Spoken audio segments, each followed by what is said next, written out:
Hi, Christian nerds. Today, I want to give you my review of Falcon and the Winter Soldier, and we'll get to that right after this. I've been using Coinbase.com and the Coinbase app for cryptocurrency for about 2 years now, which makes it really easy and safe to buy, sell, and store digital currency like Bitcoin and Ethereum. Sign up now and use my link at christiannerdsunite.com/Coinbase and get $10 of free Bitcoin when you buy or sell at least $100 worth of digital currency. Join 43 million other people who buy, sell, and manage their crypto on the world's most trusted crypto exchange. Check it out at christiannerdsunite.com/Coinbase. And now, back to the show.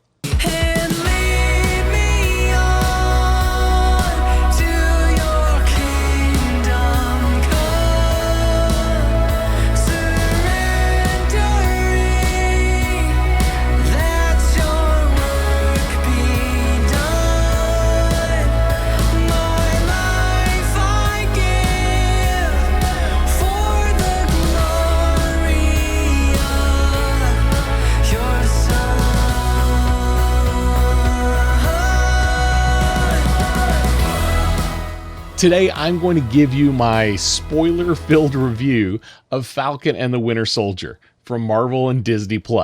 But first, as usual, I want to share a few scriptures. We're going to start out with Romans 10:12. For there is no difference between Jew and Gentile. The same Lord is Lord of all, and richly blesses all who call on him. Deuteronomy 10:17 through 19. For the Lord your God is God of gods and Lord of lords, the great God, mighty and awesome, who shows no partiality and accepts no bribes. He defends the cause of the fatherless and the widows, and loves the foreigner residing among you, giving them food and clothing.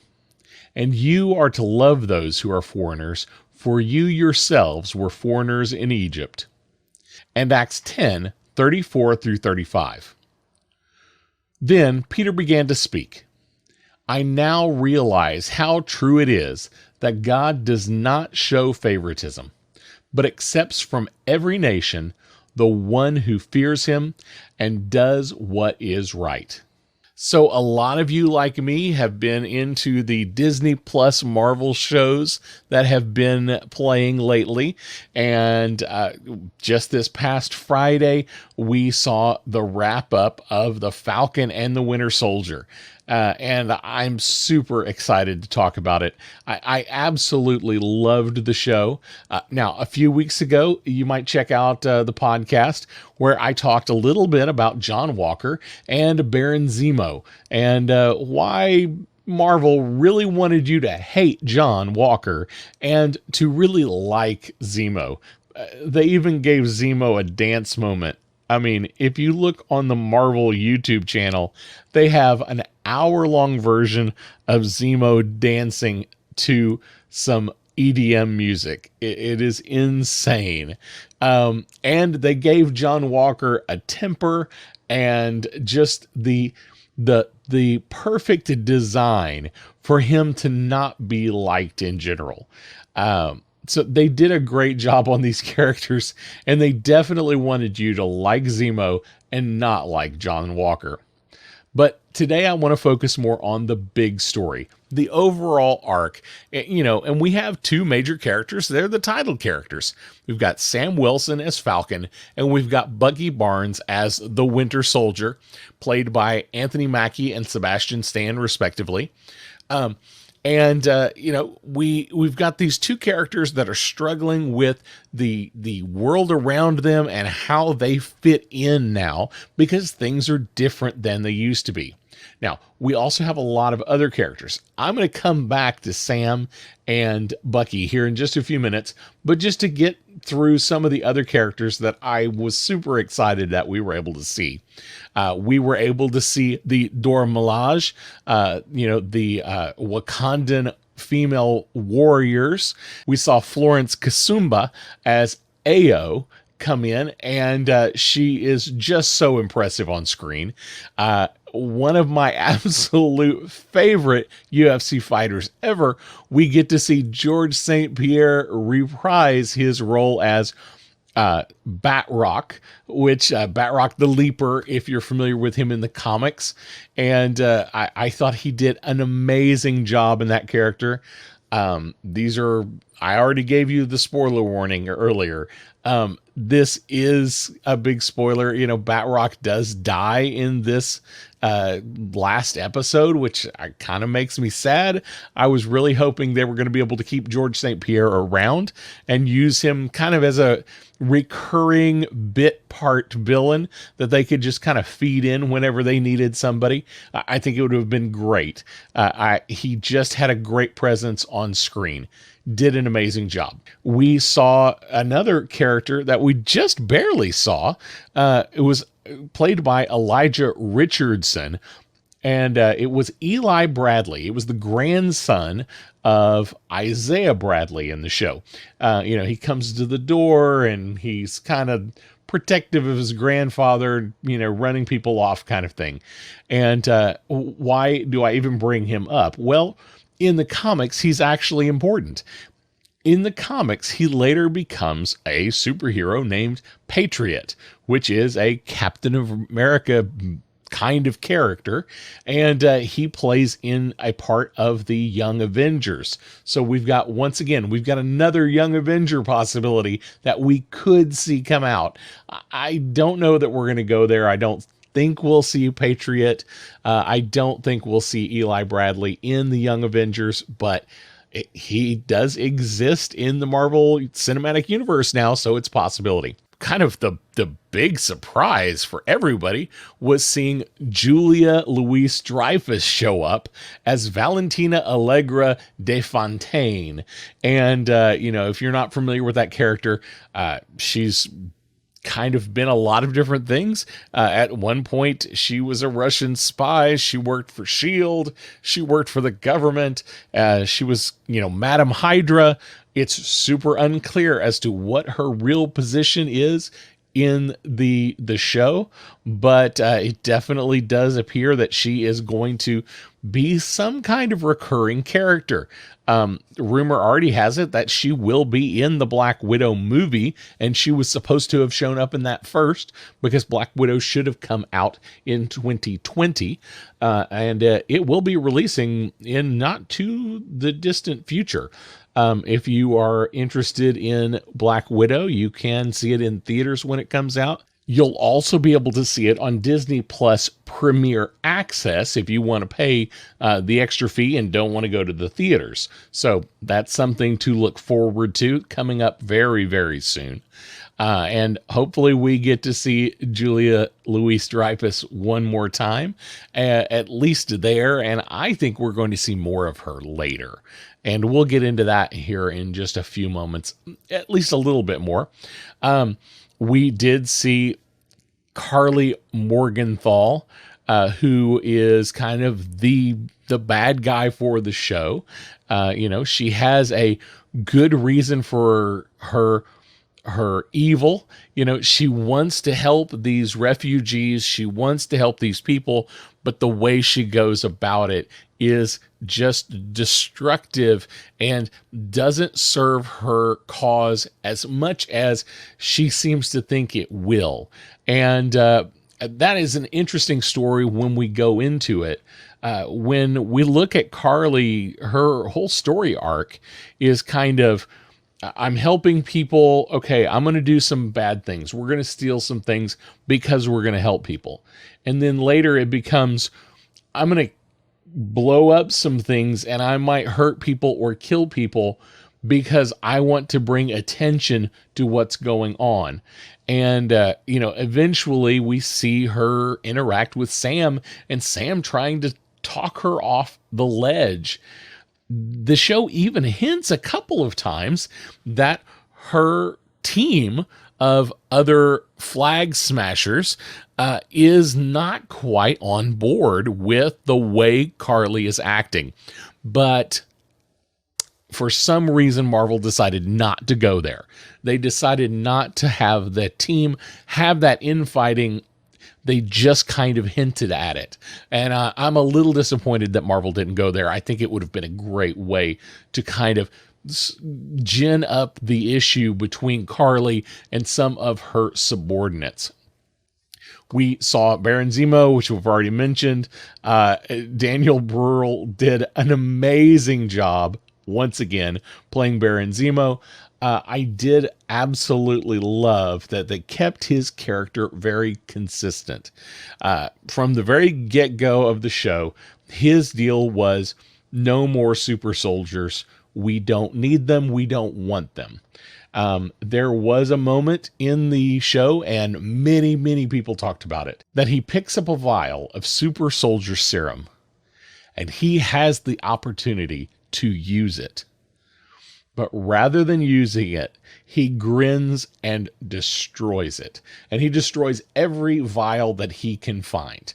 I do really appreciate that Marvel decided to keep him very consistent. It would have almost broken his character. It would have messed up his story arc if he had suddenly become a super soldier and taken advantage of that rather than sticking to what he believes. Even if he's the bad guy, at least he stuck with what he believed, which was that no super soldiers should exist. Now, we see another character that we think is on the side of good, and we see a major heel turn.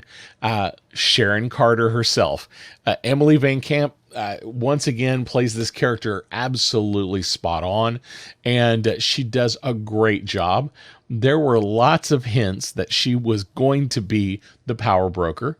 There is a kind of an unspoken rule that they talk about where villains can't use iPhones, which I think is hysterical. But, because, I use an iPhone, so that means I'm not a villain. Even though I've got the villainy goatee going on. So we definitely see Sharon have, I don't know if it's even a heel turn. She just is a bad guy in all reality. Now, there's still conjecture, is she kind of a bad guy? Is she a double agent? Is something else going on?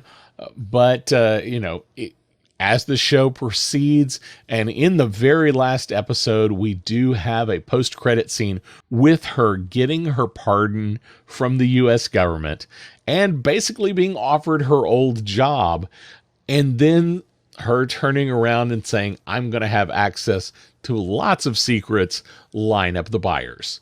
So, not sure where we're going with that, but it definitely is something to keep an eye on. I think it will be interesting in the future.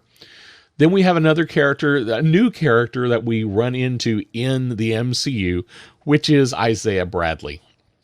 Isaiah Bradley has an amazing story, and he did exist in the comics.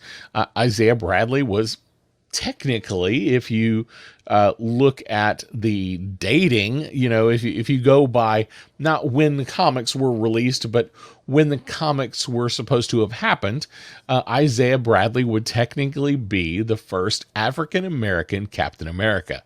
In the comic series, there's 300 African Americans that are brought in. They are tested on medically, and they are given super soldier serum. And Isaiah Bradley is the only one who survives. It's wartime, and he basically breaks in and steals the Captain America costume and shield, and he goes overseas and he fights as Captain America. And when he comes back, he is arrested for it, for stealing the mantle of Captain America, and is held in prison for 30 years and experimented on, trying to figure out how they can get this super serum to work on other people.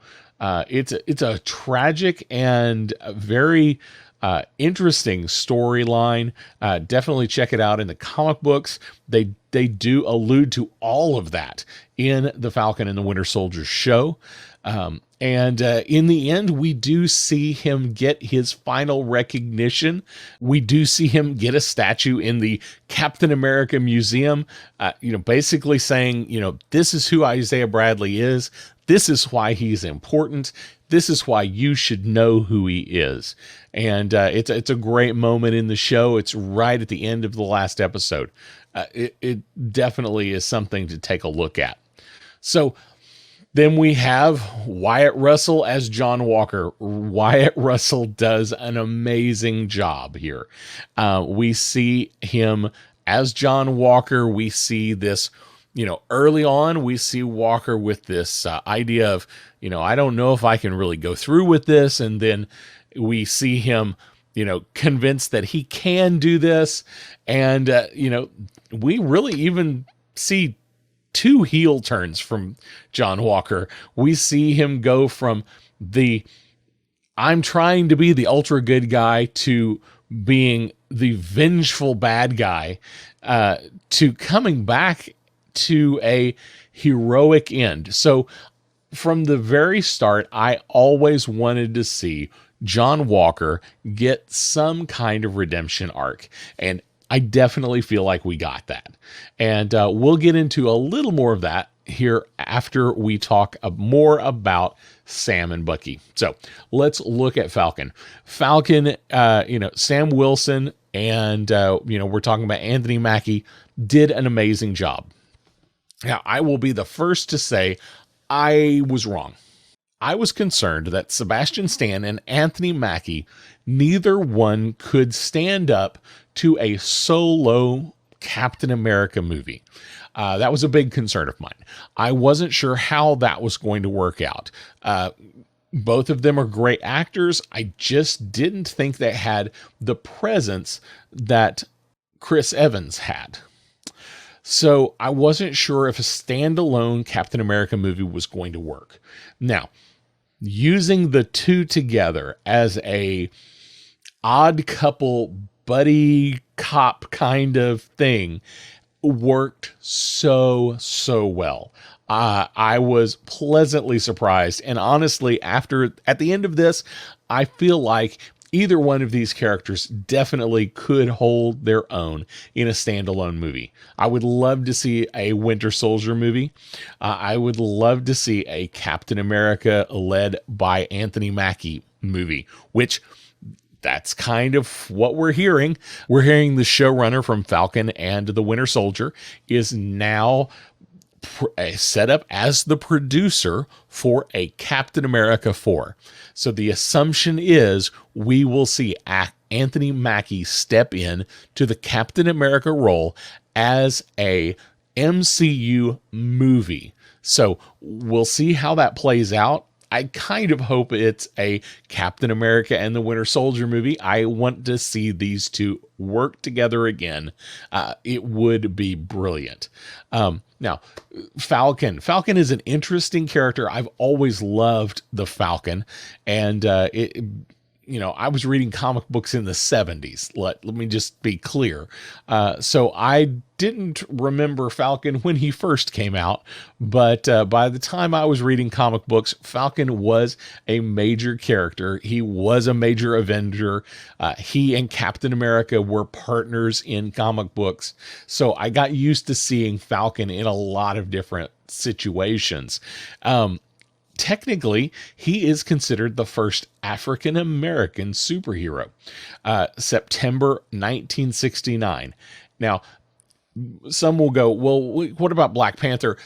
Okay, Black Panther was, as far as Marvel is concerned, the first black superhero.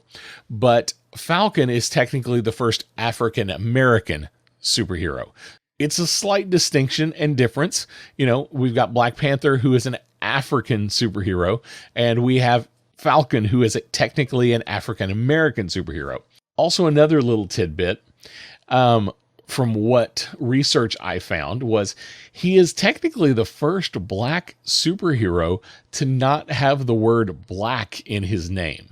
So that is definitely something that is kind of interesting. Marvel was definitely more progressive than a lot of different comic companies were at the time. Stan Lee did things that other comic books would never have thought to do. And, Falcon is no exception. I think Anthony Mackie nailed this character. He has a better story arc here than he's had in any other films that he's been in. This definitely shows that he has the chops to be able to be an actor in his own right and really lead in the MCU. Now, the storyline, it's a really great storyline. We see Sam feeling inadequate to hold the shield. I can't live up to who Steve Rogers was. And basically he puts the shield down. And he turns it in. The government says, you made the right decision. And we definitely know that is a conflict between he and Bucky. Now we've got Walker, John Walker, who at the very beginning also doesn't quite feel like he can live up to the mantle of Steve Rogers. But he picks up the shield anyway. Now, that's where things are a little different between Sam and John. Sam feels inadequate, but he feels like he shouldn't be it. But in the end, he realizes he has to. John Walker feels initially like he doesn't deserve this. John Walker feels like he can't stay. Initially, John Walker feels like he can't do this because he's not a super soldier. But he tries to do it anyway. And once he's a super soldier, he decides he deserves it. So huge difference between these two characters and how they treat the idea of being Captain America. Then we have Bucky. And Bucky never wants to be Captain America, never feels called to be Captain America. But he definitely feels like Sam should be. This is actually one of the best moments in the whole show, is when Bucky, this is a rough quote, he tells Sam, you put down the shield. If Steve was wrong about you, maybe he was wrong about me too. And that is where Bucky is in his brain. He feels like he is inadequate. He feels like he is not a good person because of everything he's been through. He still feels like he is the horrible person that the Winter Soldier was, and not the new man that he is. And that's what we see his story arc throughout this entire show. We see him go from this dark place to finally coming to grips with who he is and what he has done. We see him trying to make amends, and we see Sam calling him out and say, you're not making amends, you're avenging. Make amends, you have to do something. You have to do something for people. And we do see him make his final amends at the end of the season. And it's kind of a heart-wrenching moment. And I think they handled it pretty well. They handle it in such a way that we don't see everything that went on, but we see enough of what happened to know that he did definitely, make amends, and he is a different person than when the show started. Going back to Sam, I know I'm kind of jumping all over the place today, but it's such a great show, and there's so many little different parts that went through it. Sam finally does pick up the mantle of Captain America, and that's an interesting thing. If we look at the Falcon wings going back, it's kind of assumed that they are Stark technology.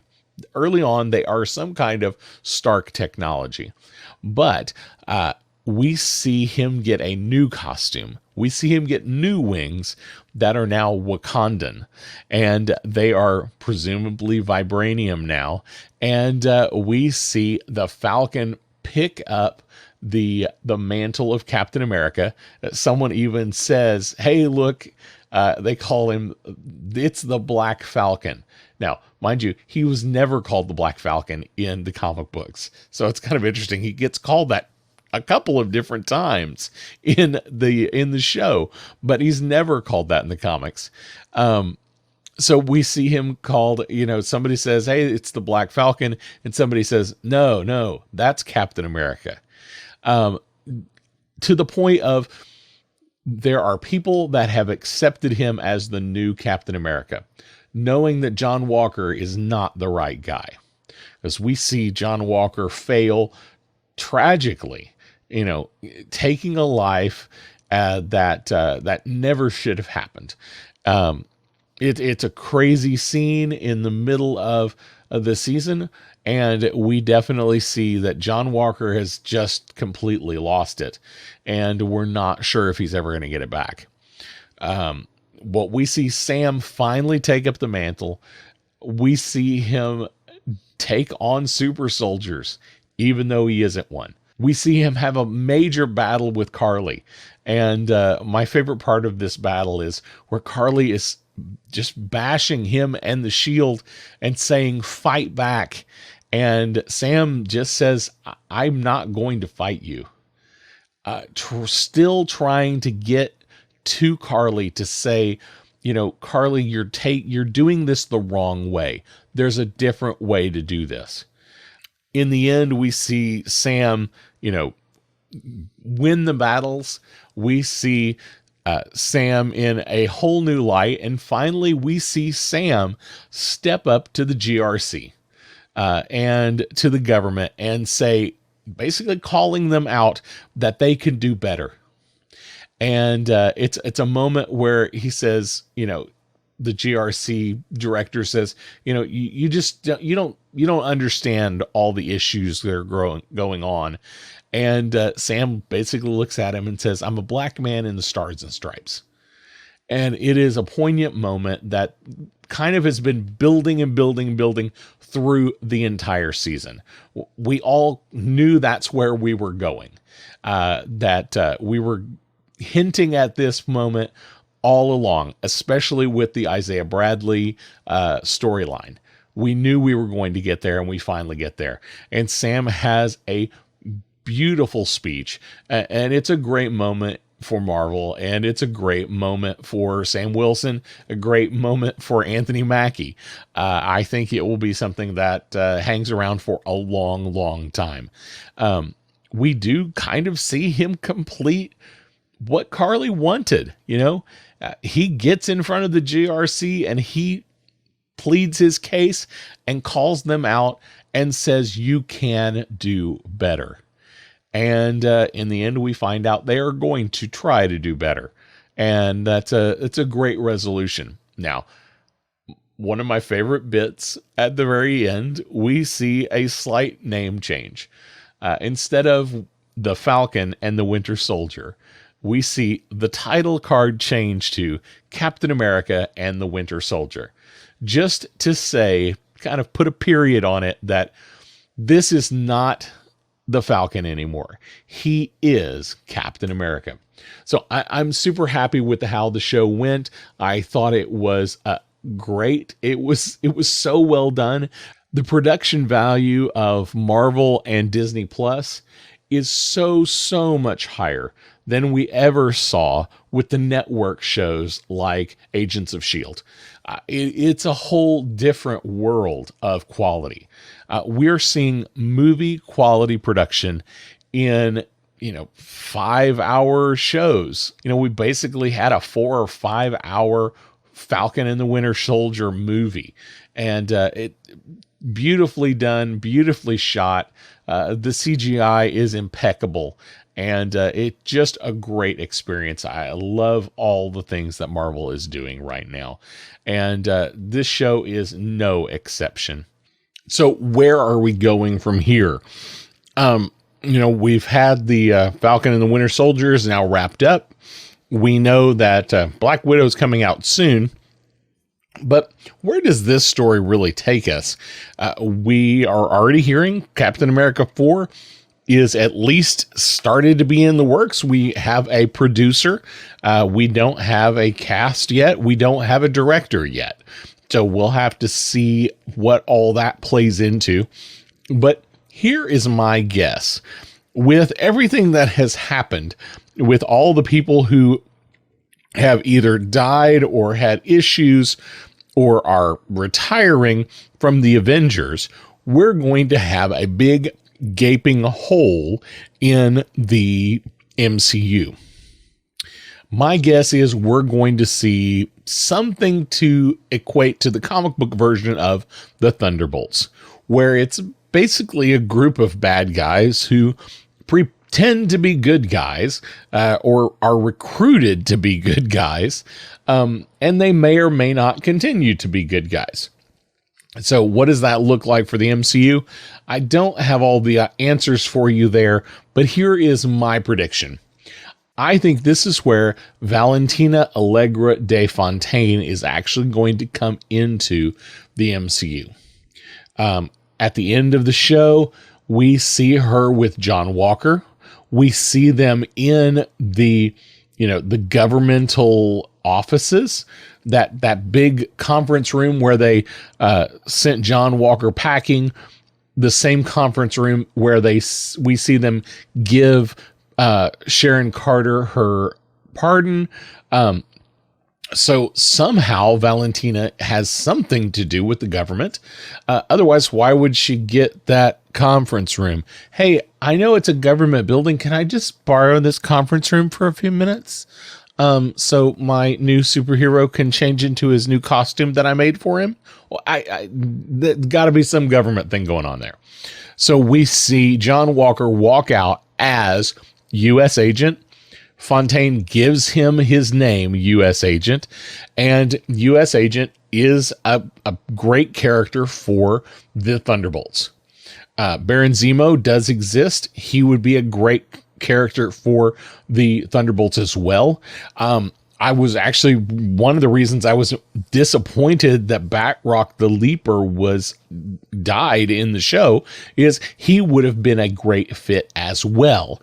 So we're already seeing some characters that could play into the Thunderbolts. We know that Thunderbolt Ross, the Red Hulk, Thunderbolt Ross exists. He could become the Red Hulk. That could play into Thunderbolts. Just lots of opportunities there. And with the way the MCU likes playing around with things and changing things so that it fits better with their plans, it really makes sense for Valentina Allegra de Fontaine to be the person who instigates this new superhero team that takes the place of the Avengers, but they're not quite as good. I think that's where we're going to go. I would love to hear what you thought of the show. Let us know. Send me a message. Check out ChristianNerdsUnite.com. Check on the contact us and send me a message. You can also go to the Facebook page and send me a message there. Throughout the show, there were some interesting little Easter eggs along the way, and I thought some of them were great. One of the ones that was a little unusual is a random comment from someone saying, isn't Steve Rogers on the moon? And it's an interesting question. Once I started thinking about it, I realized, we don't technically have a MCU canon version of Steve Rogers passing away. We have old Steve Rogers, but we don't have a death of Steve Rogers. We don't have a funeral. We had a Tony Stark funeral. We see him die. We see a funeral. We don't have a Steve Rogers funeral, but we do have a Captain America memorial or museum. It's a little unclear. So is Steve Rogers still alive and living on the moon? I don't know what to even do with that. Well, maybe you have some ideas. If you do, let me know. Send me a message. I'd love to hear what you think. Is Steve Rogers on the moon? And if he is, what is he doing and why? Maybe he'll be the new Watcher. So we'll see how that all works out. Well, that's all I have for us today. Hey, don't forget, you can find all of our social links, our online store, and links to our YouTube channel at ChristianNerdsUnite.com. And while you're there, click on the support tab, check out our Patreon. Before you go, I want to leave you with a blessing. Lord Jesus Christ, send us out with confidence in your world, to tell the world of your saving acts, to bring glory to your name. Amen. Hey, if everything goes right, we're going to have our show next week will be on May the 4th. We're going to have a Star Wars episode. We're going to talk about the Bad Batch. That's the plan. And I'm hoping we're going to have a special guest, David Jesse from Tatooine Sons. So you definitely want to join us next week, next Tuesday. Don't forget. We'll see you then. Bye-bye.